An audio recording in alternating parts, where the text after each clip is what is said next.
계속해서 저항과 정전 용량 하겠습니다. 저항과 정전 용량의 관계를 나타내는데 우리가 2장에서 F를 통해서 전개 E를 구했습니다. 그리고 E를 통해서 V를 구했죠. 우리가 요게 2장에서 했었습니다. 2장에서. 그 다음에 V를 통해서 C를 구했었죠. C. 이것이 우리가 3장에서 구했었던 것인데, 우리가 이번 장에서는 C와 R의 관계를 통해서 정전 용량을 가지고 저항 R을 구하는 것을 한번 해보도록 할게요. 그럼 우리가 일반 평행판 콘덴서라고 합니다. 이렇게 되었을 때 C는 엡실론 L분의 A죠. C는 엡실론 L분의 A입니다. 그런데 이것의 저항을 구한다고 보면은 저번 시간에 했죠? 저항은 로우 S분의 L입니다. 로우 S분의 L. 그러면 R과 C를 한번 곱해봅니다. R 곱하기 C는 로우 S분의 L 곱하기 엡실론 L분의 요거 A라고 할게요. A를 S라고 할게요. S라고 합니다. 그러면 약분이 되죠? S와 L이 약분이 되어서 RC는 로입실론이 됩니다. RC는 로입실론. 그러면 우리가 이번 장에서 구하려고 하는 R은 어떻게 됩니까? R은 C분의 로입실론이란 굉장히 또 시험에 잘 나오고 유명한 공식입니다. 저항을 어떻게 구한다? C분의 로입실론. 이 공식으로 구하게 됩니다. 네. 그 다음에 하나만 더 하면 저번 시간에 했죠? 전류는 그래서 누설전류라고 합니다. 뭐냐면 우리가 이런 유전체는 원래 전류가 흐르면 안 돼요. 원래는 이 유전체 콘덴서는 전하를 축적하는 목적이지 전류를 흘리려고 하는 것이 아닙니다. 그런데 이렇게 콘덴서를 만들고 나면은 누설전류, 미세한 전류가 흐르게 됩니다. 그래서 우리가 전류를 흘리는 목적이 아니고 원하지 않았는데 흐르는 전류를 우리가 이런 누설전류라고 해요. 누설전류. 그러면 누설전류는 옴의 법칙으로부터 R분의 V가 됩니다. R은 뭐예요? R은 조금 전에 했지만 C분의 로입실론 분의 V가 되니까 얼마?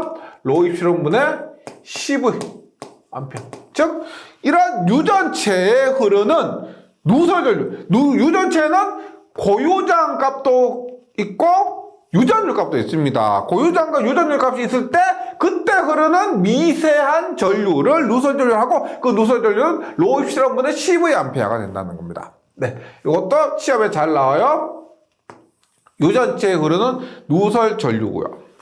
그러면 지금 본격적으로 여러 가지 도체의 저항을 구해보도록 하겠습니다. 그러면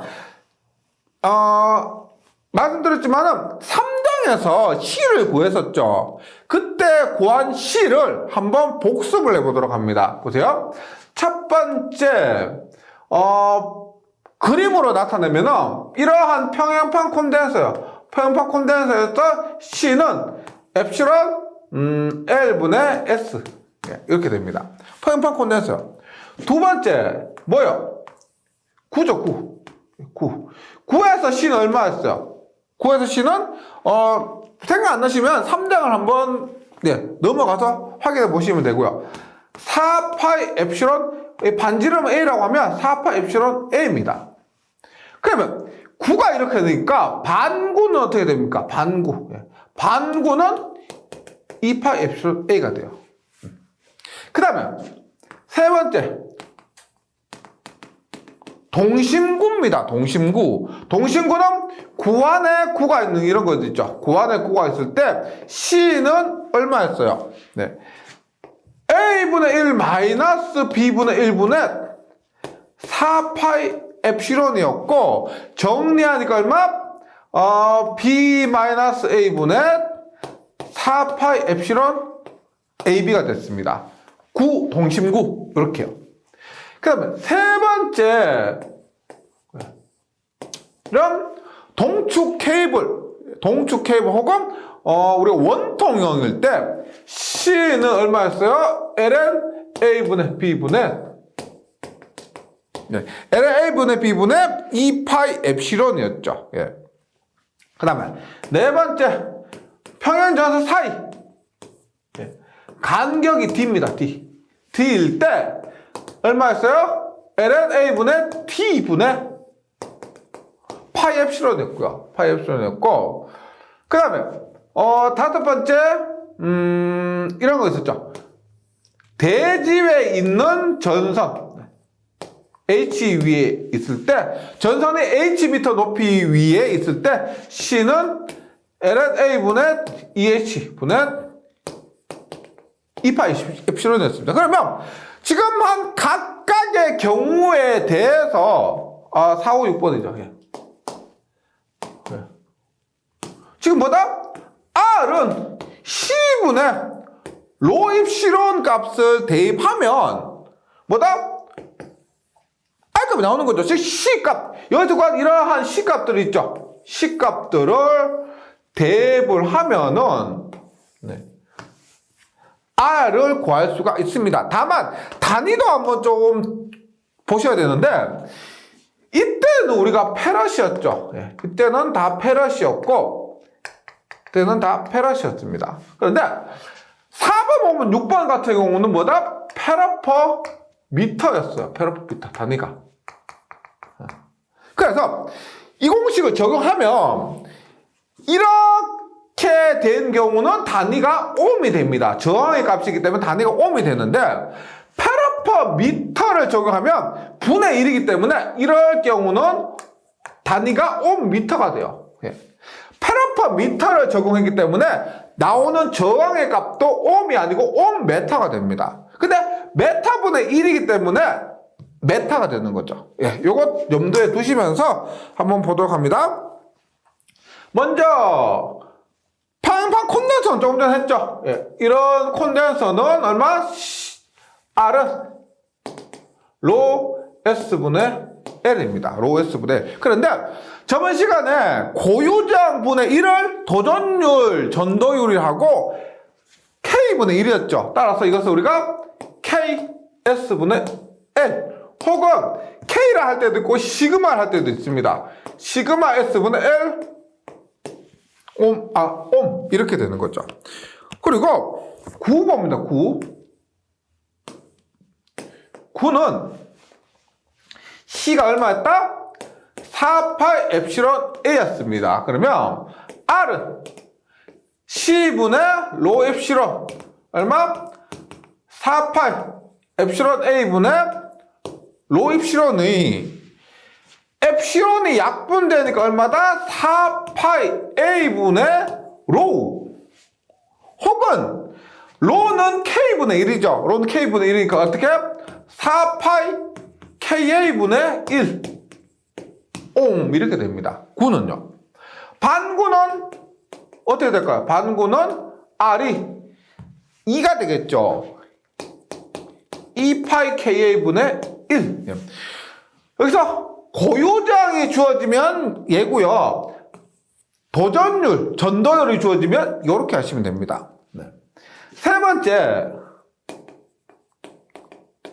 동심구입니다. 동심구. 동심구 뭐였어요? C는 A분의 1 마이너스 B분의 1 분의 4파이 엡실론이었습니다. 그러면 R은 C분의 로 엡실론이니까 A분의 1 마이너스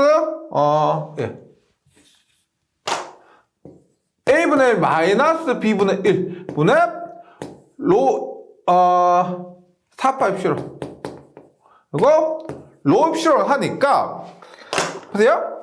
천천히 하시면 돼요. 엡실론 약분되고 하니까 어떻게 돼요?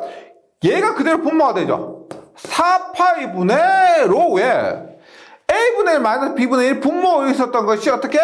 올라가죠. A분의 1 마이너스 B분의 1 혹은 로는 뭐다?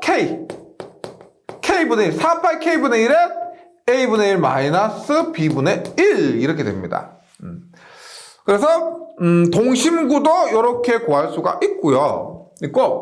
그 다음에 원주형 도체로 가서 네 번째 동축 케이블입니다. 동축 케이블 C는 L은 A분의 B분의 2파입시라고 페라퍼미터였습니다. 페라퍼미터.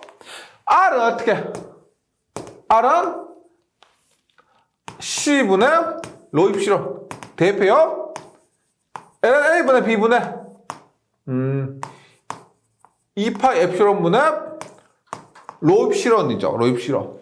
그러면 엡실론 약분되고 2파이분의 로에 LA분의 B. B. 하면 이 값이 얼마? 2파이 K분의 1에 LNA분의 B인데 뭐라 그래? 단위가 뭐다? 페라퍼미터에서 이 C가 분모에 있기 때문에 단위를 구하면 옴메타가 됩니다. 옴메타. 네. 다섯 번째 평행전선 사이에서 R 구하면 어떻게 되겠어요? 비슷한 형태가 되겠죠. 파이 K분의 1에 ln A분의 D가 될 겁니다. 파이 K분의 1에 ln A분의 D. 여섯 번째 이렇게 H미터 위에 있는 전선에서 저항 R은 얼마다? 2파이 K분의 1에 ln A분의 EH 이런 꼴로 나올 겁니다. 네, 지금 제가 정전 용량으로부터 저항값을 구했는데 공식이 비슷합니다. 그리고 전압의 공식하고는 굉장히 또 비슷해요. 전압 공식하고는. 지금 우리가 전압 구할 때 얼마였어? 이거 얼마? 2파이 엡실론분의 람다의 LA분의 B. 굉장히 유사하죠. 전압과 저항은 비례하기 때문에 공식 자체도 굉장히 유사한데 지금 정리를 쫙 해주셔야 됩니다. 나름대로 방식으로 지금 똑같은 것에 대해서 F 물을 수도 있고 E 물을 수도 있고 V 물을 수도 있고 C 물을 수도 있고 R 물을 수도 있습니다. 공식이 너무 많아지잖아요. 그래서 외워서 시험장에서 적용할 때 굉장히 혼란스럽고 이렇게 평소에도 혼란스러운데 시험장 가면 긴장을 하기 때문에 더 많이 그렇습니다. 그래서 지금 뒤에 제가 표를 만들어 놨는데 모든 것을 다 수록하진 않고 시험에 잘 나오는 중요한 부분들에 대해서 전개부터 전위, 정전 용량, 저항에 대해서 표로 수록을 한 거죠. 그래서 다음 페이지에 표를 한번 보시면 쿨롱의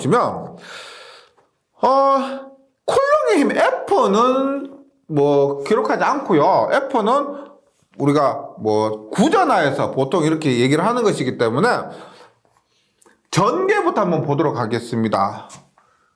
구전하 혹은 점전하요. 구전하, 점전하에서 전개 E는 얼마였어요? E는 4파 엡실론 R 자승분의 Q였습니다. 전개는요. 9에서 지금 복습하는 겁니다. 한번 차근차근 한번 정리해 보시기 바라고요. 전이 V는 얼마였냐? 4파 엡실론 R분의 Q였습니다. 4파 엡실론 R분의 Q. 그 다음에 C는 얼마였어요? C는 어떻게? C는 V분의 Q의 공식을 적용하니까 어떻게? 4파이 엡실론 R입니다. 그런데 9에서는 우리가 이렇게 보시면 되죠. 반지름은 우리가 보통 A라고 표현을 합니다. 반지름은요. 그다음 거리를 우리가 L이라고 표현을 많이 합니다.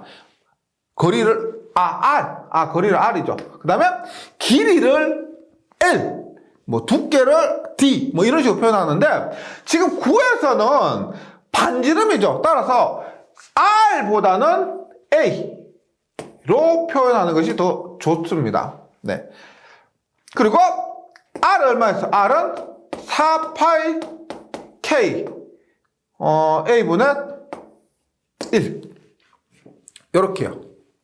그것이 9였고요. 그 다음에 동심구. 동심구는 일단 9기 때문에 전개는 동일합니다. 전개는 동일하고요. V는 동심구는 A에서 B에서 C까지 구간이 있었죠. 얼마?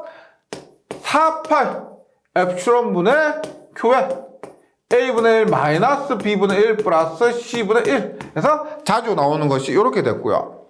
그 다음에 정전 용량은 어떻게 됐습니까? 동심구에서 정전 용량은 A분의 1 마이너스 B분의 1분의 4,8 엡실론도 자주 나왔고, 그 다음에 B 마이너스 A분의 4,8 엡실론 AB 또 자주 나왔죠. 예, 요 공식 기억해 주시고, 저항은 얼마였어요? 저항은 4,8K분의 1 1에 A분의 1 마이너스 B분의 1 예, 요런 식으로 자주 나왔었습니다.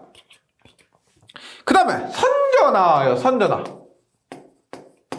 선전하는 우리가 동축 케이블도 그렇고, 그 다음에 평양전선 사이도 그렇고, 대지에 있는 전선도 그렇고 대표적인 것이 선전합니다. 그 선전하에서 전개는 2π 엡실론 R분의 람다 예, 대표적인 것이고요. 그때 전위는 선전하에서 전위는 무한대였습니다. 그래서 C 값이나 R 값은 의미가 없었어요. 없었습니다. 그러면 선전하는 대표적인 것이고, 우리가 실제로 전기에서 적용하는 동심원통. 동심원통은 선전하기 때문에 전개는 동일합니다. 전개는 동심원통에서도 2π 엡실론 R분의 람다를 쓰고요. 동심원통에서 전위는 얼마다? 얘는 구간이 있기 때문에 2π 엡실론 람다의 lnA분의 B가 됩니다. lnA분의 B. 그 다음에 정전 용량 얼마예요? 정전 용량은 lnA분의 B 분의 2π 엡실론 이렇게 되고요. 그 다음에 동심원통에서 저항 조금 전에 했죠? 2π K분의 1에 lnA분의 B 이렇게 되는 거죠. 동심원통에서. 그 다음에 전선 사이, 평행전선 사이입니다. 평행한 전선 사이는 똑같이 전개는 선전하기 때문에 같습니다. 같고요. 전위는 어떻게 돼요? 비슷하게 외우시면 된다 그랬죠? 1을 빼고 D를 넣으면 됩니다. 파이 엡실론분의 람다의 lnA분의 D. C값도 유사하게 얼마? lnA분의 D 분의 파이 엡실론. R값 얼마? 파이 K분의 1의 lnA분의 D 이렇게 됩니다. 그 다음에 대지와 전선은 선전하는 똑같죠. 똑같고, 얘는 어떻게 해요? 2π 엡실론분의 람다의 lnA분의 EH. 이거 얼마? lnA분의 EH 분의 2π 엡실론. 예. 그 다음 여기는 얼마? 2π K분의 1의 lnA분의 EH에서 대표적인 시험에 자주 나오는 전개, 전위, 정전 용량, R 값에 대해서 이렇게 정리를 해드렸습니다. 이 부분 좀 정리해 주시면 시험에서 많은 도움 될 겁니다. 그 다음에 저항, 지금 5장에서 전류와 저항을 했죠. 예, 그것을 바탕으로 전력을 한번 공부해 보도록 할게요. 전력과 열량입니다. 돼요? 먼저 전력이 뭐냐? 단위 시간이라는 것은 1초로 얘기합니다. 단위 시간 동안 전기가 한 1입니다. 따라서 우리가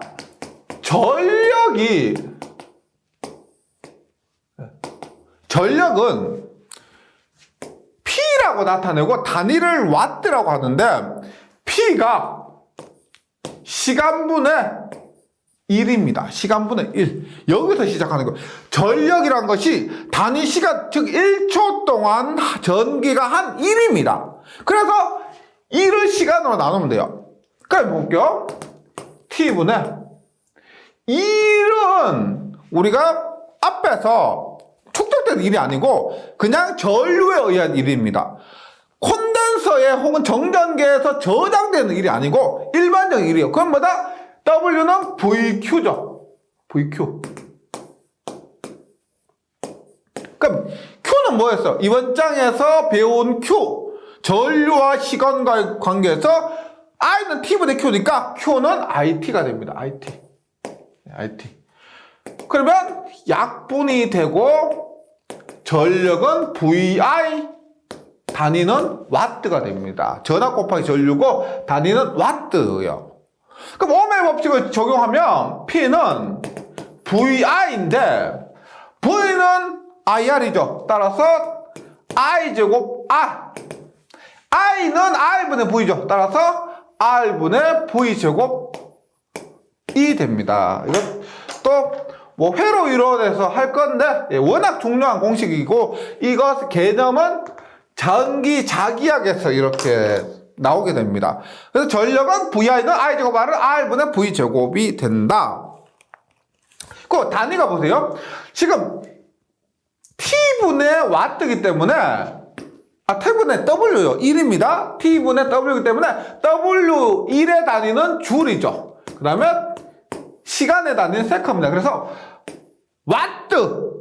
지금 EW하고 EW하고 같은 거 아니에요? EW는 1이라는 의미고요. 여기서 W는 와트라는 전력의 단위를 의미합니다. 이게 좀 같은 W 쓰니까 좀 혼동하실 수가 있는데 연습 좀 많이 하셔서 혼동하지 않도록 좀 해주시기 바라고요. 그래서 와트라 할 때도 있고 줄 퍼 세커라고 단위를 쓸 수도 있습니다. 그 다음에 이거 문제를 풀기 위해서 기본적으로 알고 계셔야 될 것이 있는데 마력이라고 있습니다. 1마력 1H8 홀스 파워인데 746W입니다. 1마력을 우리가 746W라고 해요. 근데 이게 영국식과 미국식이 있습니다. 좀 틀려요. 똑같은 마력인데 1마력을 PS라고 나타낼 때도 있습니다. PS는 735.5W인데 뭐 735 혹은 736이라고 하시면 돼요. 근데 이게 똑같은 마력인데 단위가 주어지죠. HP라고 하면은 우리가 746이라 하시면 되고요. 똑같은 마력인데 PS라고 하면 735.5로 기억하시면 됩니다. 보통은 우리가 1마력일 때 746W로 기억하시면 돼요. 네. 그 다음에 전력량입니다. 전력량. 뭐냐? 당연히 전력의 양은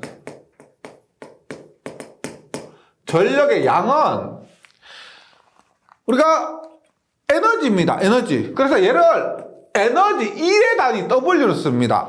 그럼 얘는 전력 곱하기 시간이에요.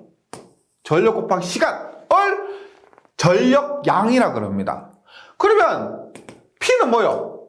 VI죠. VIT 혹은 I제곱 RT R분의 V제곱 T고 전력량의 단위는 에너지이기 때문에 줄이 됩니다. 줄. 혹은 에너지니까 뭐다?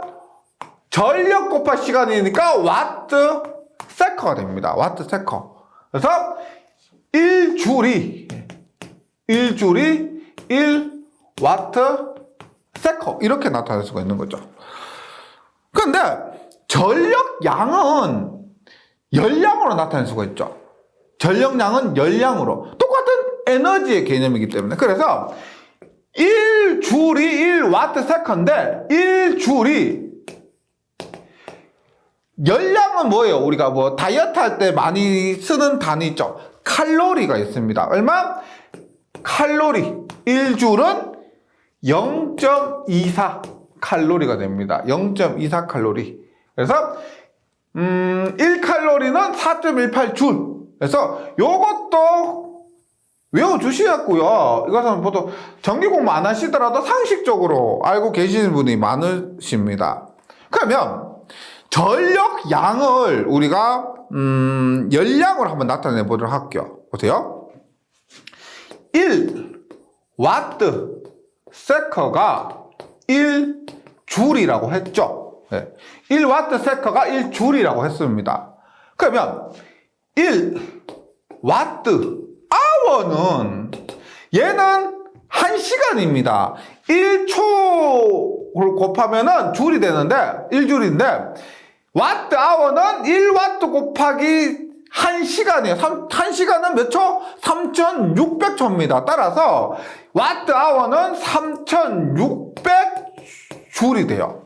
그러니까 우리가 전기요금 측정할 때 뭐 1kW 아워당 뭐 100원, 200원 하는 그 있죠? 전기요금 측정할 때 하는 1kW 아워는 3600kJ이 되겠죠.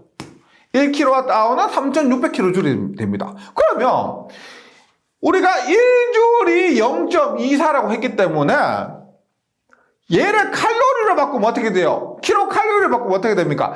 3600kJ에서 얼마? 0.24를 곱하면 3600 곱하기 0.24 하면 약 860kcal가 됩니다. 그래서 우리가 전기에서 흔히 얘기하는 전력 양계에서 전기 요금 측정할 때 대입하는 이 1kWh가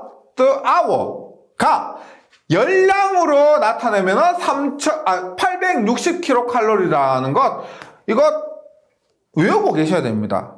예, 이것은 기본적인 상황으로서 전력과 열량 혹은 전력 양과 열량과의 관계로서 외우고 계셔야 되겠습니다. 그럼 계속해서 줄의 법칙 보도록 합니다. 줄의 법칙 뭐냐?